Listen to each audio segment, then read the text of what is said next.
राधे राधे। रोचक ज्ञान में आप सभी का स्वागत है। आज हम वैशाख मातम्य का चतुर्थ अध्याय सुनेंगे।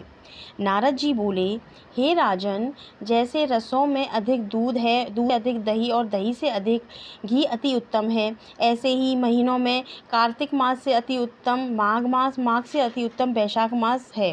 इसमें धर्म करना बढ़ के बीज की तरह होता है।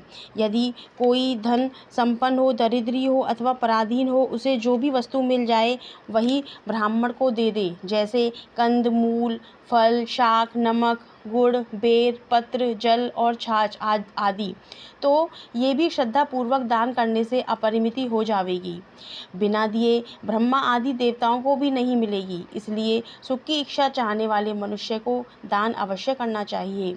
जिस प्रकार एक बड़ा सुंदर मकान सब प्रकार की सामग्री से युक्त हो, लेकिन यदि उसमें छत ना हो तो वह शोभायमान नहीं होता है, उसी प्रकार सब महीनों में दान करें, लेकिन अगर वैशाख मास में दान नहीं करें तो वह सब व्यर्थ है।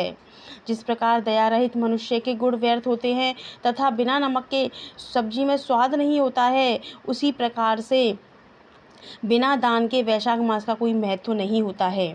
मेष की संक्रांति में मधुसूदन भगवान का ध्यान कर प्रातःकाल स्नान करके विष्णु भगवान का पूजन करना चाहिए और फिर मधुसूदन भगवान से प्रार्थना करनी चाहिए कि हे मधुसूदन देव देव, मैं वैशाखी मेष की संक्रांति भर प्रातः स्नान करने की कामना करता हूँ या करती हूँ, आप इसे निर्विघ्न पूर्ण करें।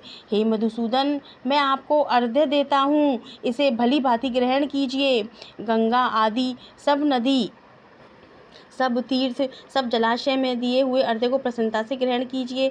आप पापियों पर शासन करने वाले समदर्शी, सबके नियंता हो, अतः मेरे द्वारा दिए गए अर्घ्य को ग्रहण कीजिए और मुझे यथोचित फल प्रदान कीजिए। फिर वस्त्र पहनकर वैशाख में होने वाले फूलों से भगवान का पूजन करें और विष्णु भगवान की वैशाख मास संबंधी कथा सुनें।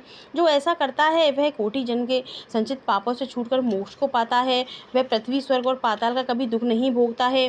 हे राजन, वैशाख मास में शरीर में तेल का मलना, दिन में सोना, कांसे के बर्तन में भोजन करना, घाट पर सोना, घर में स्नान करना, निषिद्ध भोजन करना, 2 बार भोजन करना, रात्रि में भोजन करना, ये 8 बातें वर्जित होती हैं। जो कांसे के पात्र में भोजन करता है और उत्तम हरि कथा नहीं सुनता, ना किसी तीर्थ में स्नान करता है और ना दान देता है, वह नरक को जाता है।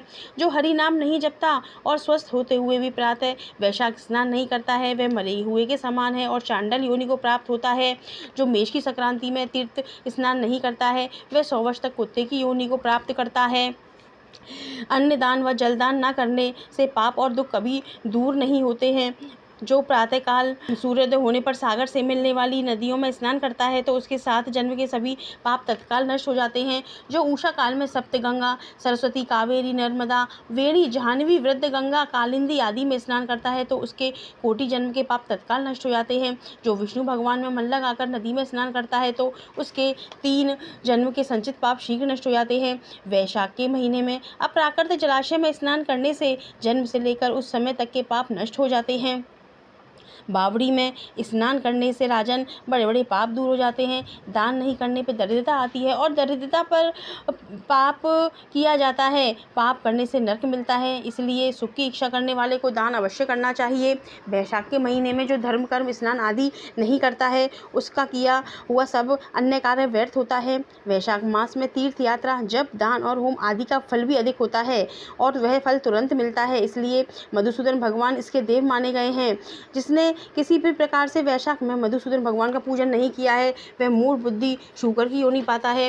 जो तुलसी दल से वैशाख मास में मधुसूदन भगवान की पूजा करता है और सार्वभौम राजा हो, कोटि जन्म तक अनेक सुख भोगता है, फिर अपने करोड़ कुलों को लेकर विष्णु की सायुज्यता मुक्ति पाता है। इति श्री चतुर्थ अध्याय समाप्त। धन्यवाद। ओम नमो भगवते वासुदेवाय नमः।